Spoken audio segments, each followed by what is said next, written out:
student, how are you? This is me Anushka, and in this video what we are going to learn? We are going to learn method of completing square.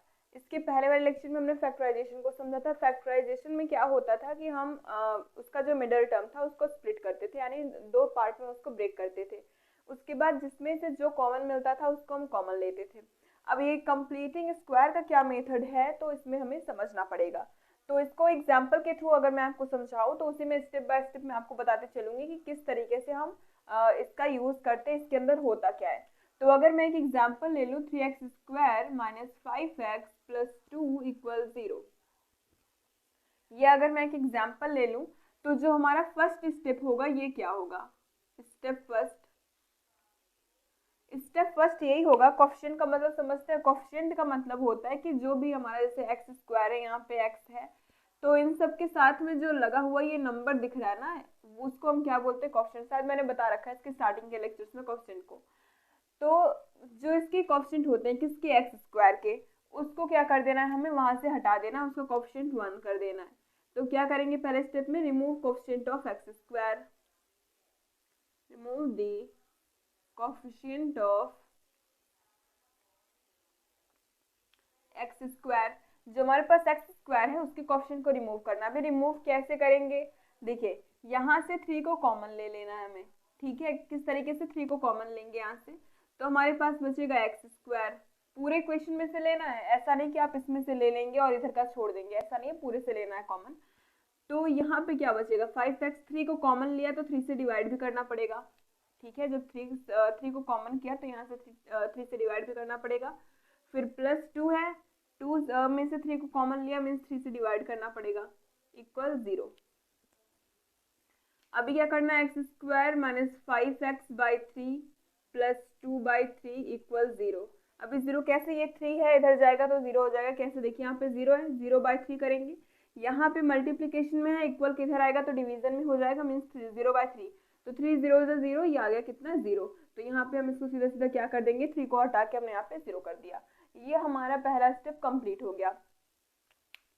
अभी step second क्या कहता है? Step second हमारा ये कहता है कि जो हमारा कांस्टेंट टर्म है, इसमें देखिए, इसमें भी x लगा हुआ, इसमें भी x, ये बचा हमारा क्या? कांस्टेंट टर्म, ऐसा समझ के चलिए। तो इस कांस्टेंट टर्म को हम इक्वल के उस साइड में लेके जाएंगे, मतलब x वाले पार्ट को इधर ही रहने देंगे और इक्वल के इस साइड किसको लेके जाएंगे? कांस्टेंट वाली टर्म को लेके जाएंगे। तो क्या करेंगे? Put the constant term on another side. On another side का मतलब है कि 0 वाली साइड पे, ठीक है। ये एकदम मैं सिंपल सा जो लैंग्वेज होता है, जो हम बात करते हैं, उस लैंग्वेज में आपको लिखवा रही हूँ कि put the constant term on another side. जो दूसरा साइड है हमारा 0 वाला, उसकी साइड में हमें कांस्टेंट टर्म को लेके जाना है। तो कैसे लेके जाना है? देखिए, x² minus 5x/3 is equal to, देखिए 0 में कुछ भी ऐड या सब्ट्रैक्ट करें, it doesn't matter for us. तो यहाँ से प्लस 2/3 है, इधर जाएगा तो क्या हो जाएगा? माइनस 2/3। प्लस 2/3 इधर इक्वल के उस साइड जाएगा तो इधर प्लस है, उधर माइनस होगा। इधर जो कुछ भी मल्टीप्लिकेशन में होता है उधर डिवीजन में होता है, ये सारी चीजें आपको पता ही होंगी। तो ये हमारे पास एक नया इक्वेशन हमें देखने को मिल गया। अब थर्ड स्टेप क्या कहता है? हाफ, जो हमारे पास ये x का कोफिशिएंट है, coefficient of x, coefficient of x का हमें क्या करना है? Half of coefficient of x and square it. इसको इधर ले जाते हैं। Half of coefficient of x and square it, मतलब जो कोफिशिएंट ऑफ x है उसको हमें हाफ लेना है और उसके बाद उसको स्क्वायर कर देना है, और स्क्वायर करने के बाद उसके आगे देखते हैं कि क्या हम करेंगे, ठीक है। तो कोफिशिएंट x का क्या है? देखिए, माइनस साइन को छोड़ के चलना है हमें। सिर्फ क्या देखेंगे कि क्योंकि स्क्वायर करना है तो साइन कुछ भी होगी, माइनस हो प्लस हो, हमारे ऊपर इससे कोई इफेक्ट आने वाला है नहीं। तो साइन को छोड़ के चलना है। सिर्फ कोफिशिएंट में क्या देखेंगे हम लोग? 5/3 को, 5 और 3 है, ठीक है। तो इसका हाफ करना है, मीन्स 5/3 है, तो इसको हाफ करने का मतलब हाफ से डिवाइड मल्टीप्लाई कर देंगे, या फिर 2 से डिवाइड। अगर आप इस तरीके से देखें तो 5/3 है, इसका हाफ करना मतलब आधा करना है, जितना भी होगा उसको 2 से डिवाइड कर देना है। तो हाफ को अगर हम डिवाइड को अगर यहाँ से हटाएं तो क्या होता है 5/3 क्रॉस 1/2 1/2। ये क्या हो जाएगा 5 अपॉन में 5 3 जा 15। वैल्यू कितनी आ गई 5 अपॉन में 3 2 6 है ना, तो कितना होगा 3 2 6। तो ये हमारे पास आ गया। क्या किया हमने हाफ किया, पहले हाफ करने पे हमें कितना मिला 5/6 और उसके बाद स्क्वायर कर देना मीन्स 5/6 का स्क्वायर। 5/6 का स्क्वायर क्या हो जाएगा 5 5 25 और 6 6 36। तो ये थर्ड स्टेप हो गया। अब हम इसके आगे का स्टेप देखेंगे। उसके बाद जो हमारे पास स्टेप नंबर 4 है वो क्या कहता है स्टेप 4 हमें ये कहता है कि जो भी वैल्यू हमें यहाँ पे मिली है उसको क्या कर देना, हमें ऐड और सब्ट्रैक्ट कर देना। जिसके ऊपर जो इक्वेशन गिवन था क्या था वो इक्वेशन मैं यहाँ पे लिख देती हूँ। x² - 5/3x इक्वल में था 2/3 माइनस में 2/3। तो इसने क्या बोला, इसने ये बोला कि जो ये वैल्यू गिवन है 5/6 का स्क्वायर जब हमने किया था यहाँ पे इसका स्क्वायर कर देते हैं। पहले हाफ किया उसके बाद उसका स्क्वायर किया तो हमें 25/36 मिला। तो इसको क्या करना है, हमें दोनों साइड में नहीं, एक ही साइड में इसको ऐड और सब्ट्रैक्ट कर देना है। अगर आप चाहें तो इसको दोनों साइड में ऐड कर दें, ऐसा भी हो सकता है क्योंकि इक्वल के उस साइड जाएगा, इक्वल के इस साइड रहेगा तो वो सेम साइन होंगे तो वो वैल्यू को 0 कर देते हैं।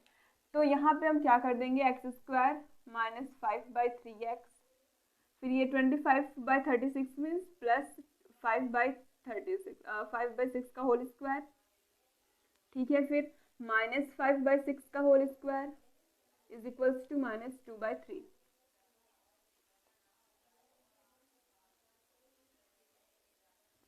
अब देखिए अगर मैं बोलूं कि मेरे पास यहाँ पे है 6 और अगर इस 6 में मैं +2 को और -2 को +2 को मैंने ऐड किया और फिर -2 को सब्ट्रैक्ट कर दिया, मतलब 2 को एक बार ऐड किया फिर सब्ट्रैक्ट किया, तो क्या इसकी वैल्यू पे कोई डिफरेंस आएगा? बिल्कुल नहीं आएगा। ये 2 से 2 कैंसिल हो जाएंगे। उसी तरीके से यहाँ पे जो हमारे पास इक्वेशन गिवन था इसमें हमने कुछ भी अलग से ऐड नहीं किया, मतलब अगर हम इसको सब्ट्रैक्ट करना चाहें तो ये वैल्यू इससे कट जाएगी और हमारे पास कितना आएगा जो हमारे पास ये ऊपर गिवन है।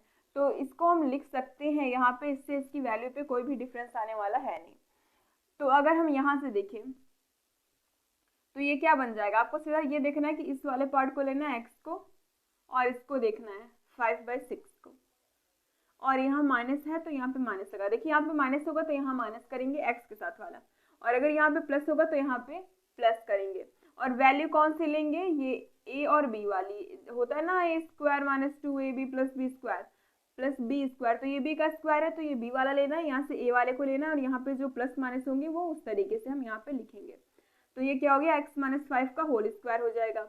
अगर आपको बिलीव नहीं होता तो आप इसको एक्सपेंड करिए, देखिए किस तरीके से होगा।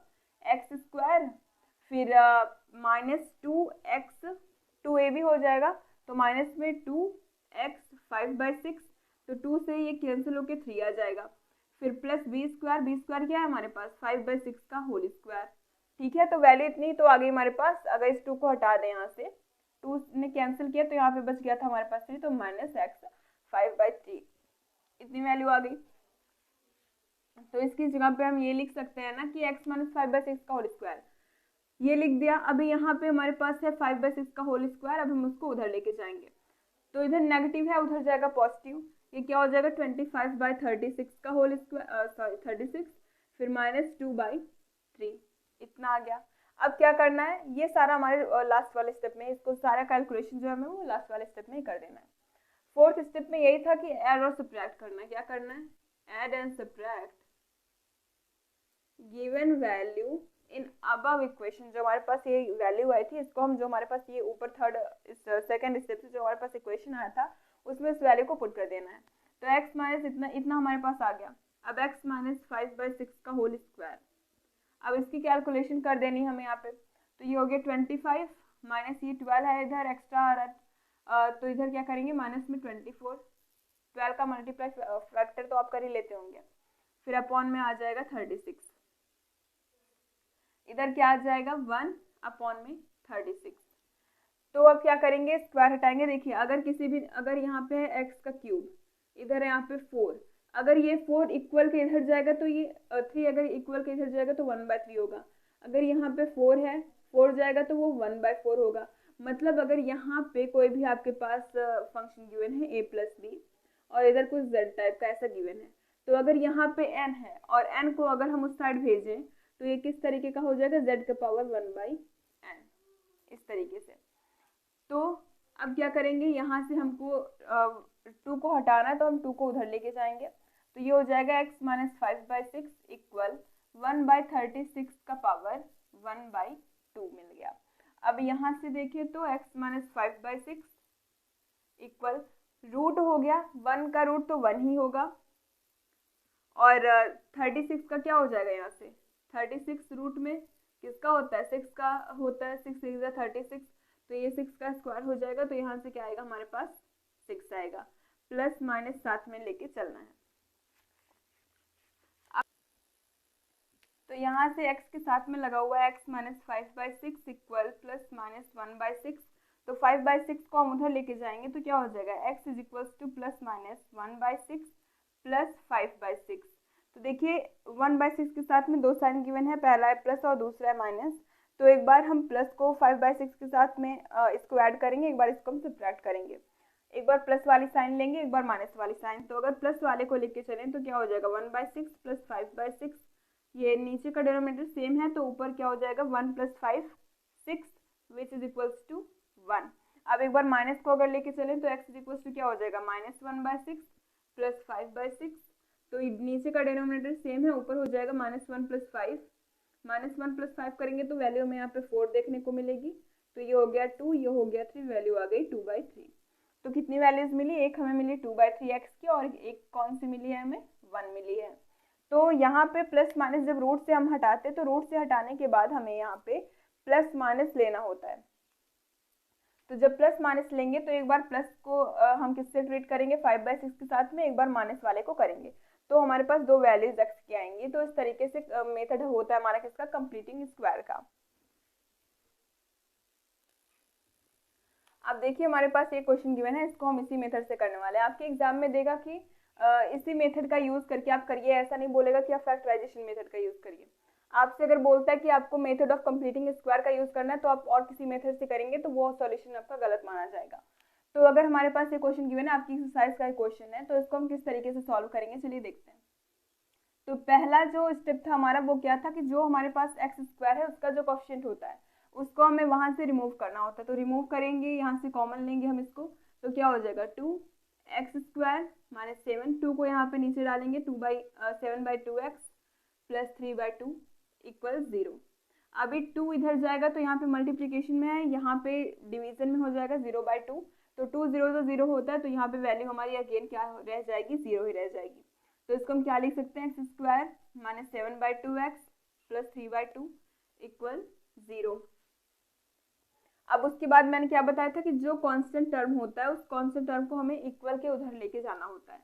तो सेकेंड स्टेप में था x² - 7/2x इक्वल के उधर लेके जाना है, मीन्स -3/2। इस तरीके से हमने कर दिया। और थर्ड स्टेप था कि जो हमारा x का कोएफिशिएंट होता है उसका हाफ करना है, माइनस साइन को छोड़ करके हमारे पास क्या बचा यहाँ पे 7/2, तो इसका हाफ करना है, उसके स्क्वायर को हमको ऐड या और सब्ट्रैक्ट करना है इस साइड में। तो ये क्या हो जाएगा, यहाँ से अगर देखिए तो 7/2 है, 7/2 का हाफ क्या होगा 7/4, और 7/4 का स्क्वायर क्या हो जाएगा 49, 7 7 जा 49 अपॉन 4 4 जा 16, इतना होता है। तो ये हो जाएगा x² - 7/2x, क्या करेंगे प्लस 7/4 का होल स्क्वायर माइनस 7/4 का होल स्क्वायर। देखिए वैल्यू पे इसकी कोई डिफरेंस नहीं आएगा क्योंकि ये आपस में कैंसिल आउट हो सकते हैं। और यहाँ से हमारे पास क्या मिलेगा -3/2। अभी अगर हम इतने पार्ट को देखें तो इसको हम क्या लिख सकते हैं, इसको हम लिख सकते हैं x, यहाँ पे माइनस है तो माइनस करेंगे, और उसके बाद ये जो b का पार्ट है इसी को हम लेके चलेंगे। तो b वाला कौन सा है हमारे पास 7/4, तो x - 7/4 का होल स्क्वायर हो जाएगा ये। फिर माइनस में इसको भी उधर ही लेके चलते हैं क्योंकि ये दोनों कांस्टेंट टर्म है तो ये आपस में ऐड सब्ट्रैक्ट हो सकते हैं। तो इसको उधर लेके जाएंगे तो 7 का स्क्वायर क्या हो जाएगा 49 अपॉन 4 4 जा 16, ये है -3/2 हमारे पास।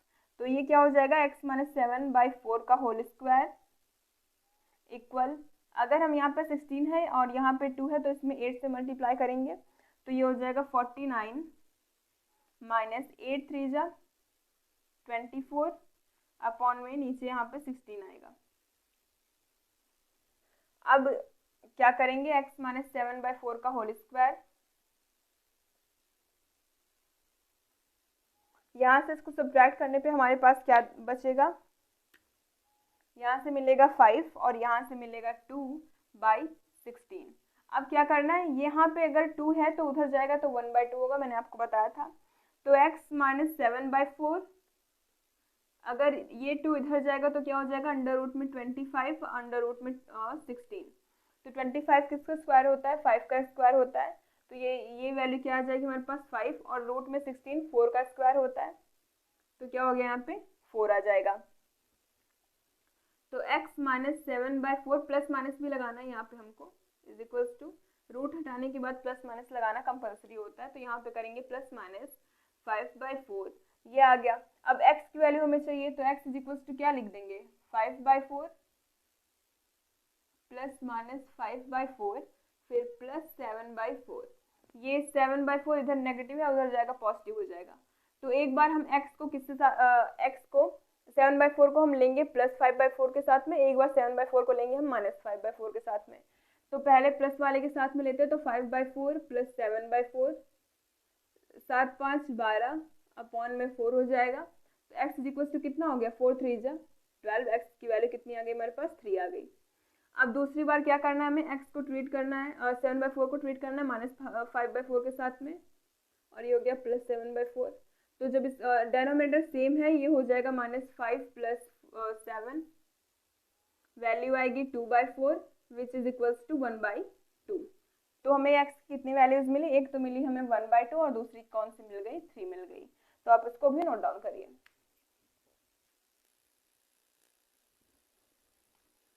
तो स्टूडेंट्स आज की वीडियो में बस इतना है, मिलते हैं आपसे नेक्स्ट वीडियो में। नेक्स्ट वीडियो में हम जो हमारे पास रूट्स होते हैं उनके नेचर को फाइंड आउट करना सीखेंगे और रूट्स को भी फाइंड आउट करना उसी लेक्चर में हम सीखेंगे। तो अगर आपको वीडियो अच्छी लगती है तो लाइक करिएगा, अपने फ्रेंड ग्रुप में शेयर करिएगा and subscribe for more videos also. Thanks for watching.